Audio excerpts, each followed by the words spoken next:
Hello everyone, have a great day. Welcome back to my YouTube channel MP at Mogan Palani. I hope previous videos la உங்களுக்கு புரிஞ்சிருக்கும்னு நினைக்கிறேன், right? Last வீடியோவில் நம்ம chapter 5ஓட எக்ஸாம்பிள்ஸில் example 12 வரைக்கும் solve பண்ணி முடிச்சிருந்தோம், right? இன்னைக்கு வீடியோவில் அதோட கண்டினியூஷன், தட் இஸ் எக்ஸாம்பிள் 13ல இருந்து சால்வ் பண்ணுவோம், ஓகே?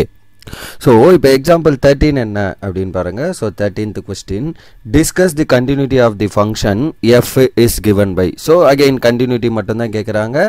ஸோ இன்கேஸ் டிஸ்கண்டினியூட்டின்னு கேட்டாங்கன்னா அது எந்த பாயிண்டில் பிரேக் ஆகுதோ அங்கே மட்டும் செக் பண்ணால் போதும். கண்டினியூட்டி ஆஃப் தி ஃபங்க்ஷன் அப்படின்னு சொல்லி ஃபங்க்ஷன் எப்படி டிஃபைன் பண்ணியிருக்காங்க அப்படின்னா x greater than or equal to 0ல it is plus x and x square if x is less than 0, right? இடம் பார்த்துக்கோங்க, கரெக்டாக அதுக்கு ஏற்ற மாதிரி பார்த்துக்கணும், right? So greater than or equal to and less than ரெண்டு விஷயம். இந்த இடத்துல ஈக்குவலும் டிஃபைன் ஆகிருக்கிறதுனால நம்ம ஆஸ் இட் இஸ் டேரெக்டாகவே ப்ரொசீட் பண்ணலாம். இல்லைனா இப்போ லாஸ்ட் எக்ஸாம்பிளில் நம்ம பார்த்த மாதிரி, தட் இஸ் எக்ஸாம்பிள் 12ல பார்த்த மாதிரி ரெண்டு டொமைனாக பிரித்து அதுக்கப்புறம் கூட பேசலாம். 2-3 டொமைனாக, ஏன்னா ஈக்குவல் டு 0வும் சேர்த்து, இல்லை டேரெக்டாக நம்ம போட்ட மாதிரியும் போடலாம். இந்த ஃபங்க்ஷனோட டயக்ராம் ஆக்சுவலி எப்படி வரும் அப்படின்னு பார்த்தீங்கன்னா, இப்போ கிரேட்டர் தென் எக்ஸில் ஸ்ட்ரைட் லைன், அப்புறம் எக்ஸில் இருந்து எக்ஸ் தாண்டி இருக்க இடத்துல இன்க்ளூடிங் தி பாயிண்ட் 0 வரைக்கும் ஸ்ட்ரைட் லைன், லெஸ் தென் எக்ஸில் இட் லிஸ்ட் பேரபோலா. ஸோ அப்போ யூ கிராஃப் இப்படி வரும். ஸோ இதுதான் இதோட கிராஃப், ஓகே? ஸோ அப்போ இந்த கிராஃபோட ஃபங்க்ஷன் இது நமக்கு டயக்ராமேட்டிக் ரெப்ரசன்டேஷனில் என்ன தெரிஞ்சிச்சு, கண்டினியூஸ் அப்படின்னு தெரிஞ்சது. இப்போ இது கண்டினியூஸ் அப்படின்னு ஃபார்முலா ப்ரூவ் பண்ணலாம். அதுக்கு நம்ம என்ன பண்ணுறோம் அப்படின்னா, முன்னாடி எக்ஸாம்பிள் மாதிரி d1 set of all x belongs to R such that x is less than 0, d2 set of all singleton டன் செட்டு 0 அண்ட் d3 வந்து set of all x belongs to R such that x is greater than 0. 3 கேஸாக பிரிச்சுக்கிறோம், d1 d2 d3 அப்படின்னு, okay? Case 1, for d1, for any point in d1 we have, what is your function? x square தான் நம்மளோட function for d1. ஏன்னா less than 0ல your function is that x square, right? so அது மட்டும் தான் நம்மளோட function. so நம்ம டைரக்டா simple function தான். அப்ப என்ன பண்ணிக்கலாம், limit x tends to c f of x equal to limit x tends to c, what is your f of x in this function? x square. so அப்ப டைரக்டா c போட்டிங்கன்னா it is c square which is nothing but your f of c. அப்ப it is continuous on d1, right? இதுதான் நம்ம usually நார்மலாக பேசுகிற விஷயமே இதுதான். Limit x tends to c f of x when x less than 0 இருந்ததுன்னா அந்த less than 0 தான் d1 domain 1 அப்படின்னு பேசிக்கிறோம். சிமிலர்லி domain 3 என்ன, x is greater than 0 at any point in d3, that is x greater than 0 what is your function value? limit x tends to c f of x is nothing but limit x tends to c greater than 0, that is domain 3ல greater than 0ல your function value என்ன, x. so அப்ப f of x placeல we are putting it as x, then directly x placeல c போட்டிங்கன்னா it is c which is nothing but f of c. therefore it is continuous on d3லையும் நம்ம continuous. d2ல தான் கேர்ஃபுல்லாக பார்க்கணும், ஏன்னா at the point 0ல மட்டும் தான் நம்ம கேர்ஃபுல்லாக செக் பண்ணோம், ஏன்னா 0ல தான் ஃபங்க்ஷன் ஸ்ப்ளிட் ஆகுது. அப்போ 0ல ஃபங்க்ஷன் ஸ்ப்ளிட் ஆகிறப்ப நம்ம என்ன பண்ணோம், the function splits. அப்போ நம்ம என்ன பண்ணோம், left hand limit right hand limit function value. அப்போ limit x tends to 0 minus f of x is equal to limit x tends to 0 minus f of x என்ன 0 மைனஸாக இருக்கப்ப that is less than 0ல ஃபங்க்ஷனை மாற்றி எழுதுறாங்க. But இங்கே வந்து நமக்கு 0ங்கிறதுனால there is no problem. In case value இருந்தால் ஃபங்க்ஷன் நம்ம மாற்றி எழுதிடக்கூடாது, ஏன்னா less than 0ல ஃபங்க்ஷன் வந்து நமக்கு x square, greater than 0ல x. So அப்போ less than 0ல நமக்கு ஃபங்க்ஷன் x square, அப்போ x placeல 0 போட்டிங்கன்னா it is 0 square which is 0. similarly limit x tends to 0 plus right hand side, that is f of x, right hand limit f of x என்னது நமக்கு just x. அப்போ x placeல 0 போட்டிங்கன்னா this is also 0. then what is f of 0? x at the point x equal to 0. ஏன்னா 0ல எங்க define ஆயிருக்குன்னு பாருங்க, அதாவது equal எங்க ஃபங்க்ஷன்ல டிஃபைன் ஆயிருக்குன்னு பார்த்தீங்கன்னா greater than or equal to அதோட ஃபங்க்ஷன் வேல்யூ x. அப்போ x at the point x equal to 0. so அப்போ டைரக்டா 0 போட்டிங்கன்னா will get 0. therefore limit x tends to 0 minus f of x equal to limit x tends to 0 plus f of x equal to f of 0. so அப்போ எல்லாமே equal, therefore it is continuous at x equal to 0ங்கிற பாயிண்ட்ல it is continuous and it is continuous on the domain d3 also. அப்ப ஜெனரலா இது என்னது, எல்லா பாயிண்ட்லயும் continuous. so f is continuous at every point in this domain. so அந்த டொமைன்ல இருக்க எல்லா பாயிண்ட்ல, அதாவது எல்லா ரியல் நம்பர்லயும் it is continuous. அதுதான் நமக்கு தெரிஞ்ச விஷயம், ரைட்? நீங்க அந்த டயக்ராம் வரைஞ்சாலும் பார்த்தீங்க, மேல டயக்ராம் வரைஞ்சப்ப it is continuous தான் இருந்தது. so அதுதான் answer, right? then 14th example என்ன அப்படின்னா, show that the every polynomial function is continuous. இது வந்து ரிசல்ட். இதுதான் நான் உங்களுக்கு பிகினிங்லேயே சொல்லியிருந்தேன், பாலினாமியல் ஃபங்க்ஷனாக இருந்தாலே இது கண்டினியூஸ். அதே மாதிரி ட்ரிக்னாமெட்ரிக் ஃபங்க்ஷனும் நம்மளுக்கு continuous, okay? Solution, let the polynomial p of x நம்ம எப்படி எழுதுவோம், பாலினாமியலை யூஸ்வலி p of x அப்படின்னு டிஃபைன் பண்ணுவோம். That p of x can be written as a0 plus a1x plus and so on plus an x power n for some natural number n. So இந்த பவரில் இருக்கிறது என்னவா இருக்கணும், natural number. It cannot be a negative value or fractional இருக்கக்கூடாது. இருக்கக்கூடாது. பாலினாமியல்னா power natural நம்பராக இருக்கணும். And an is not equal to 0. This portion is not equal to 0 and a is belongs to a real number. a is எல்லாம் இந்த a1 a0 a1 a2 இது எல்லாமே real நம்பர்ஸாக இருக்கும். Okay, then let c belongs to r, that is c be any real number. அப்போ it's just a simple expression.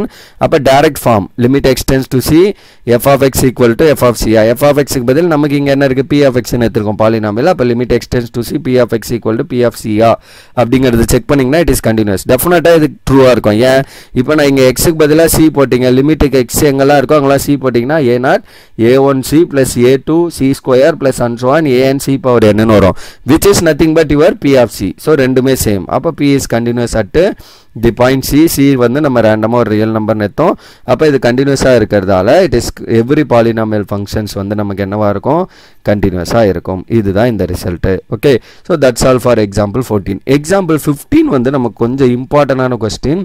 ஏன்னா இந்த கான்செப்டே வந்து நம்ம கொஞ்சம் கிளியராக புரிஞ்சுக்கணும். Find all the points of discontinuity of the greatest integer function defined by f of x equal to greatest integer ஃபங்க்ஷனை இந்த மாதிரி ப்ராக்கெட்டில் எழுதுனீங்க அப்படின்னா ஒரு ஃபங்க்ஷனை that is called greatest integer function. அப்போ இந்த கிரேட்டஸ்ட் இன்டிஜர் ஃபங்க்ஷன் எங்கெல்லாம் வந்து டிஸ்கண்டினியூஸாக இருக்கும் அதான் கேள்வி. வேர் இந்த ஃபங்க்ஷனுக்கு பேர் என்ன, greatest integer function denotes, this bracket denotes the greatest integer less than or equal to X. இந்த வார்த்தையை நல்லா ஞாபகம் வச்சுக்கோங்க, greatest integer less than or equal to X. So இப்போ நமக்கு இதுக்கு கிராஃப் வரைஞ்சி ஃபஸ்ட்டு நம்ம பார்க்கலாம். கிராஃப் வரைஞ்சிங்கனாலே almost it is clear. Okay, எந்தெந்த பாயிண்ட்லலாம் அது டிஸ்கண்டினியூஸாக இருக்கும் அப்படிங்கிறத ஒன்ஸ் நம்ம கிராஃப் வரைஞ்சிட்டோம் அப்படின்னாலே கிளியராக புரிஞ்சிடும். ஓகே, ஸோ அதனால் நம்ம ஃபஸ்ட் என்ன பண்ணிக்கிறோம், ஜஸ்ட் நான் ஒரு 4 பாயிண்ட்ஸ் இந்த பக்கம் 3 இந்த பக்கம் 3 மேலே 3 கீழே அகைன் திஸ் இஸ் 3 அப்படின்னா ஒரு 4 பாயிண்ட்ஸ் நம்ம எடுத்துக்கிறோம். ஓகே, ஸோ இப்போ நம்ம இந்த கிரேட்டஸ்ட் இன்டிஜர் ஃபங்க்ஷனை பற்றி கொஞ்சம் பேசுவோம். ஸோ கிரேட்டஸ்ட் இன்டிஜர், ஸோ இப்படின்னா என்ன சொல்லியிருந்தாங்க, which is greatest integer less than, right, greatest integer less than or equal to x, or equal to x அப்படின்னா என்ன அர்த்தம். இப்போ ஃபார் எக்ஸாம்பிள் எனக்கு 1.1ஓட கிரேட்டஸ்ட் இன்டிஜர் ஃபங்க்ஷன் வேணும்னு வைங்களேன். ஸோ இப்போ என்னோட நம்பர் லைனில் 0 இங்கே இருக்கும், 1 இங்கே இருக்கும், ஸோ 2 இங்கே இருக்கும், ரைட்டா. ஸோ இப்போ 1.1ங்கிறது இந்த இடத்துல இருக்குமா, இட் இஸ் பியாண்ட் 1, ரைட். அப்போ 1.1ஓட கிரேட்டஸ்ட் இன்டிஜர் ஃபங்க்ஷன் வேணும் அப்படின்னா என்ன சொல்லியிருக்காங்க, which is the greatest integer less than or equal to x. அப்போ இந்த 1.1 விட கிரேட்டஸ்ட் இன்டிஜராக இருக்கணும், அதாவது லெஸ் தெனாக இருக்க ஒரு இன்டிஜராக இருக்கணும் ஃபர்ஸ்ட். அந்த லெஸ் தெனாக இருக்கிற இன்டிஜரில் எது கிரேட்டஸ்ட் ஒன், அதுதான் நம்மளோட ஆன்சர். இப்போ ஃபார் எக்ஸாம்பிள் இந்த 1.1 விட எதெல்லாம் லெஸ்ஸாக இருக்க இன்டிஜர்ஸ், 0 லெஸ்ஸாக இருக்கும், 1 இருக்கும், -1 இருக்கும், -2 இருக்கும், -3 இருக்கும், அண்ட் ஸோ ஆன் எல்லா நம்பரும் இந்த 1.1 விட லெஸ்ஸாக இருக்க இன்டிஜர், ரைட்டா. அண்டு இது எல்லாத்துலையும் யார் பெரியவர், அதுதான் கிரேட்டஸ்ட் இன்டிஜர், ரைட். அப்போ இந்த எல்லா லெஸ்ஸாக இருக்க இன்டிஜரில் யார் பெரிய number, 1. So greatest integer function of 1.1 is 1. அவ்வளவுதான். Similarly greatest integer function if இப்போ ஒரு 1.9 எடுக்கிறீங்கன்னு வைங்க, இந்த 1.9 விட இங்க இருக்கும் 1.9ங்கிறது, இதை விட லெஸ்ஸா இருக்க இன்டிஜர்ஸ்லாம் யாரு, அகைன் 1 0 -1 -2 எல்லா நம்பரும், அந்த எல்லா இன்டிஜர்ல யாரு பெரியவர், this one. So அப்போ it is 1. அப்போ this is also 1. அப்போ இந்த 1 to 2 குள்ள இருக்க எந்த வேல்யூ நீங்க எடுத்தீங்கனாலும் ஆன்சர் 1 வரும். அப்போ எப்போ சார் இந்த ஈக்குவல் டு அப்படிங்கிற கேஸ் வரும்னு கேட்டிங்கன்னா, இங்க 1ன்னு மட்டும் நம்ம எடுக்கிறோன்னு வைங்க, அதாவது ஒரு இன்டிஜராகவே எடுத்தோம்னா அதோட ஆன்சர் இன்டிஜர், that is 1 மட்டும் வரும்.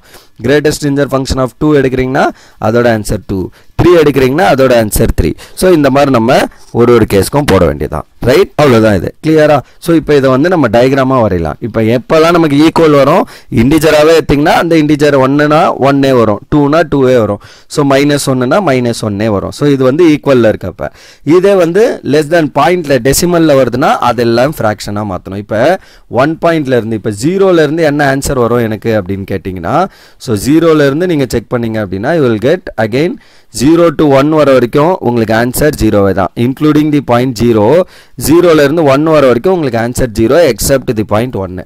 அப்போ 1ல இருந்து 2 வர வரைக்கும் ஆன்சர் நமக்கு என்னது, இப்போ தான் பார்த்தோம், 1ஓட ஆன்சர் 1, 1.1ஓட ஆன்சரும் 1, 1.2 1.3 1.9 எது எடுத்தாலும் answer 1.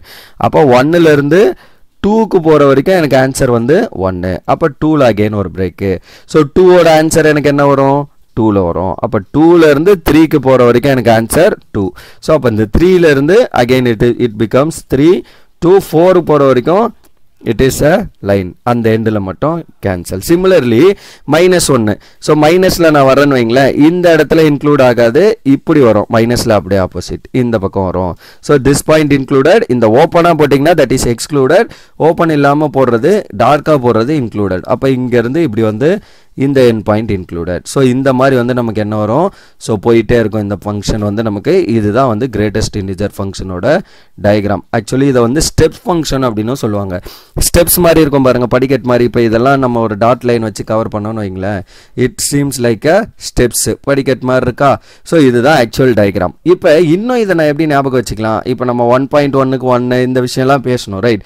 So greatest integer less than or equal to X அப்படிலாம் பேசணும்.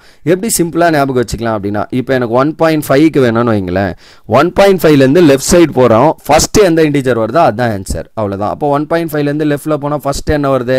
1. So 1 is the greatest integer for 1.1. Similarly எனக்கு 0.5க்கு வேணும்னு வைங்களேன், 0.5லேருந்து லெஃப்ட் சைடில் போகிறேன், ஃபஸ்ட்டு வர integer I am getting it as 0. So அப்போ 0.5யோட கிரேட்டஸ்ட் இன்டிஜர் ஃபங்க்ஷன் 0. இது எப்போ யூஸ் ஆகும் அப்படின்னா, நெகட்டிவ் சைடு வரப்ப, லெஸ் தென். இப்போ -0.3ன்னு ஒரு நம்பர் இருக்குன்னு வைங்களேன், இதோட கிரேட்டஸ்ட் இன்டிஜர் ஃபங்க்ஷன் வேணும்னா நான் இந்த பக்கம் 0ன்னு எழுதிடக்கூடாது. இதோட கிரேட்டஸ்ட் இன்டிஜர் ஃபங்க்ஷன், அதாவது -0.3யோட கிரேட்டஸ்ட் இன்டிஜர் ஃபங்க்ஷன் வந்து நமக்கு ஆன்சர் -1. அது எப்படி அப்படின்னா, அதுதான் நான் உங்களுக்கு சொன்னேன், லெஃப்ட் சைடில் மூவ் ஆகுங்க, ஃபஸ்ட்டு வர இன்டிஜர். ஸோ அப்போ நமக்கு என்ன வருது? -1. So that is your answer. Similarly -1.5 வேணும் ஆர் 6 வேணும் அப்படின்னா என்ன பண்ணுவீங்க? லெஃப்ட் சைடு மூவ் ஆகிறீங்க, ஃபஸ்ட்டு எந்த இன்டிஜர் வருதோ அதான் கிரேட்டஸ்ட் இன்டிஜர். ஸோ அதுதான் நம்ம இங்கே டயக்ராமாக வரைஞ்சிருக்கோம். Okay, so that's all for this greatest integer function. இப்போ இந்த டயக்ராம் பார்த்த உடனே நம்ம ஐடென்டிஃபை பண்ணிடலாம் எங்கெல்லாம் பிரேக் ஆகுது பாருங்க. ஸோ இந்த இடத்துல கண்டினியூஸாக இருக்கு, இந்த இடத்துலையும் கண்டினியூஸாக இருக்கு, இங்கே இந்த கண்டினியூஸ் இந்த இடத்துல பிரேக் ஆகுது, ரைட்? அதாவது 1 பாயிண்ட்ல பிரேக்கு, 2 பாயிண்ட்ல பிரேக், 3 பாயிண்ட்ல பிரேக்கு. ஸோ 0, -1. ஸோ -1லேயும் நமக்கு இங்கே ஜம்ப் ஆகுது, -2ல ஜம்ப் ஆகுது, -3 எல்லா பாயிண்ட்லையும் ஜம்ப் ஆகும். அப்போ அதெல்லாம் என்ன points? Actually these are all integer points. அப்போ எல்லா இன்டிஜர்ஸ்லையும் கிரேட்டஸ்ட் இன்டிஜர் ஃபங்க்ஷன் டிஸ்கண்டினியூஸாக இருக்கும். நாட் அந்த இன்டிஜர்ஸை இன்னொரு வார்த்தையில் என்ன சொல்லுவாங்க அப்படின்னா இன்டெக்ரல் பாயிண்ட்ஸ் அப்படின்னு சொல்லுவாங்க. எல்லா இன்டெக்ரல் பாயிண்ட்ஸ்லையும் கிரேட்டஸ்ட் இன்டிஜர் ஃபங்க்ஷன் வந்து டிஸ்கண்டினியூஸாக இருக்கும். இந்த கான்செப்ட் ரொம்ப ரொம்ப முக்கியம், அதுக்காக தான் நான் இதை இவ்வளோ எலாபரேட்டாக போனேன். ஓகே, இப்போ நம்ம ஃபார்முலாக இதோட ப்ரூஃபை பேசுவோம். ஸோ அப்போ ஃபஸ்ட்டு கேஸ் 1, இன்கேஸ் அது ரியல் நம்பராக இருந்ததுன்னா, let see be any real number which is not an integer. ஒரு ரியல் நம்பராக இருக்குது பட் இன்டிஜராக இல்லை அப்படின்னா என்ன? ஃப்ராக்ஷனல். இப்போ பார்த்தால 1.2, 1.9 அந்த மாதிரி நம்பராக இருந்துச்சுன்னா clearly from the graph. So அப்போ இப்போ நான் 1.2, 1.3 அந்த மாதிரி எடுக்கிறேன்னு வைங்களேன், 1.2, 1.3ல எடுக்கிறேன்னா அதோட ஆன்சர் ஜஸ்ட் இந்த 1 மட்டும்தான். சிமிலர்லி 2.2, 2.5, 2.6 எது எடுத்தாலும் ஆன்சர் 2 தான், ஆன்சர் 3 தான். அப்போ இந்த பிட்டை பொறுத்த வரைக்கும் இட் இஸ் கண்டினியூஸ், ரைட்? அதே மாதிரி எல்லா கேஸ்லையும் அந்த போர்ஷன் அந்த பிட்டில் வந்து இட் இஸ் கண்டினியூஸ். எங்கே பிரேக் ஆகுதுன்னா அந்த என் பாயிண்ட்ஸில் தான் பிரேக் ஆகுது. அப்போ என் பாயிண்ட்ஸ் அதாவது இன்டிஜர் மட்டும் தான் பிரேக், அதை மட்டும் நம்ம செக் பண்ணிக்கணும். Clearly from the graph of real number close to c the value of the function is equal to the c. அதாவது limit extends to c f of x. What is your f of x? Greatest integer function of x which is greatest integer of c only, right? Since f of c equal to greatest integer of c, ஏன்னா அது வந்து என்னது? Integer கிடையாது. அப்போ it is true. therefore the function is continuous at every real number not equal to integer. இன்டிஜராக இல்லாத எல்லா கேஸ்லையும் அது continuous. அந்த டயக்ராம் வச்சு நம்ம அதை கிளியராக பேசிடலாம். இப்போ இன்டிஜராக இருந்தால் என்ன இருக்கும்? ஏன்னா இன்டிஜராக இருக்கும்போது தான் நமக்கு பிரேக்கேஜ்லாம் நடக்குது. அப்போ என்ன பண்ணணும்? லெட் சி பி அண்ட் இன்டிஜராக இருக்குன்னா left hand limit extend to c minus f of x is equal to limit extend to c plus f of x is equal to f of c அப்படிங்கிறத check பண்ணோம். Okay, so அப்போ சிங்கிற ஒரு point இங்கே இருக்குது, அந்த point தான் எனக்கு இப்போ இந்த 2ன்னு வைங்களேன். ஸோ இந்த 2ஓட பாயிண்ட்டு சின்னு நான் எடுத்தேன்னா 2க்கு முன்னாடி இருக்கிறதுக்கு எனக்கு என்னது? C minus H. சிக்கு இந்த பக்கம் எடுத்திங்கன்னா C plus H. Okay, right சைடில் எடுத்திங்கன்னா இப்போ இந்த சி மைனஸ் ஹெச்சோட கிரேட்டஸ்ட் இன்டிஜர் ஃபங்க்ஷன் என்ன பண்ணுவீங்க? முன்னாடி போவீங்க, விச் இஸ் 1, ரைட்டா? சிமிலர்லி சி ப்ளஸ் ஹெச்சோட கிரேட்டஸ்ட் இன்டிஜர் ஃபங்க்ஷன் வேணும்னா என்ன பண்ணுவீங்க? இங்கேருந்து முன்னாடி வரும்போது இன்டிஜர் எனக்கு 2, அப்போ இந்த சிஏ வரும், ரைட்? அப்போ சி மைனஸ் ஹெச்சோட கிரேட்டஸ்ட் இன்டிஜர் ஃபங்க்ஷன் எனக்கு என்ன வரும்? சி மைனஸ் 1ன்னு வந்துடும். ஏன்னா இந்த சி வந்து நம்ம 2ன்னு எடுத்துருக்கோம், 2 minus 1 தான் 1. அப்போ c minus 1 தான் நம்மளுக்கு ஜென்ரலாக பேசுகிறப்ப c minus 1. Similarly C plus H ஓட greatest integer function வேணா நான் முன்னாடி வரும்போது என்ன நம்பர் வருது எனக்கு 2 நம்பரா பாத்தீங்கன்னா 2 அத நம்ம C ன்னு எடுத்துறோம் அப்ப it is equal to C இத வச்சு தான் நம்ம பேச போறோம் இதுல இருந்தே நமக்கு தெரிஞ்சிச்சு it is not continuous அதுவும் இதுவும் வேற வேற ஓகே சோ இப்போ அத டிஃபைன் பண்ணுவோம் formula so limit extends to C plus C minus f of x அப்ப what is your C minus னா நான் அத h ல வச்சு பேசுவேன் அதான் நாங்க சொன்னேன் ஒரு இன்கிரிமென்ட் முன்னாடி ஒரு பாயிண்ட் பின்னாடி ஒரு பாயிண்ட் h ன்னு எடுத்தீங்கன்னா so limit h tends to 0 f of C minus h அப்படினு எடுக்கறீங்க what is f of C minus h இப்போதான் மேல சொன்னா which is limit h tends to 0 greatest integer of C minus h greatest integer of C minus h என்ன C minus 1 so limit h tends to 0 C minus 1 இங்க ஏதாவது h value இருந்தா தான் நான் h substitute பண்ண முடியும் h இல்ல so that C minus 1 is the concept இது எப்படின்னு புரியுதுல so எனக்கு இங்க C ன்ற பாயிண்ட் இருக்கு ரைட் இங்க எனக்கு அதுக்கு முன்னாடி நான் ஒரு C minus h ன்னு ஒரு பாயிண்டும் அதை தாண்டி எடுக்கறீங்கன்னா C plus h ன்னு எடுப்பீங்க இப்போ இந்த C minus h ஓட greatest integer function வேணும்னா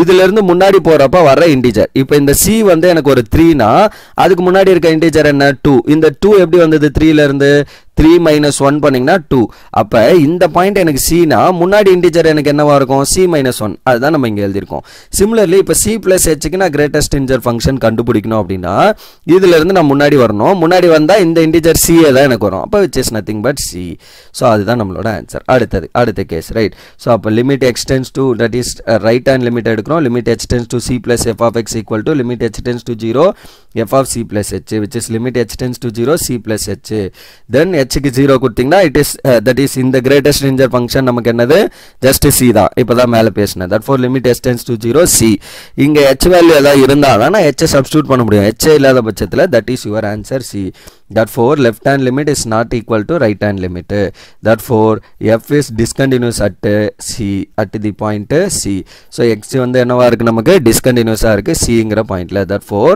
the function discontinuous at every integers அவ்வளவுதான் முடிஞ்சு ரைட் எல்லா ஏனா C வந்து இந்த கேஸ்ல நம்ம பேசினது இன்டிஜர் அப்ப எல்லா இன்டிஜர்ஸ்லயும் அந்த பாயிண்ட் ஃபங்க்ஷன் f வந்து என்னவா இருக்கும் டிஸ்கண்டினியூஸா இருக்கும் அதுதான் நம்மளோட கிராஃப்ல இருந்தே நம்ம புரிஞ்சிக்கிட்ட விஷயம் இன்டிஜர் எல்லாத்துலயும் என்னவா இருக்கும் டிஸ்கண்டினியூஸா இருக்கும் பாருங்க எல்லா 1 ன்ற இன்டிஜர்ல பிரேக் ஆகுது 2 ல பிரேக் ஆயிருக்கு 3 ல பிரேக் ஆயிருக்கு -0 -1 -2 எல்லா இன்டிஜர் பாயிண்ட்லயும் அது பிரேக் ஆயிருக்கும் so that it discontinuous at every integer or integral points அப்படினு சொல்வாங்க நம்ம MCQ ல கூட வரும் greatest integer function எங்கெல்லாம் discontinuous அப்படினா it discontinuous at every integers or integral points அப்படினு பேசுவோம் right so that's all for this video இந்த வீடியோல இந்த ஒரு 15th question கொஞ்சம் நம்ம டீடைலா பேசியிருக்கிறதால கொஞ்சம் லென்த்தா இருக்கு right so that's all for this video upcoming வீடியோல நம்ம இதுல இருக்க ரிமைனிங் எக்ஸாம்பிள்ஸ் எல்லாம் சால்வ் பண்ணி முடிப்போம் right so that's all for this video remaining things we'll see in the next video thank you we'll see in the next video thank you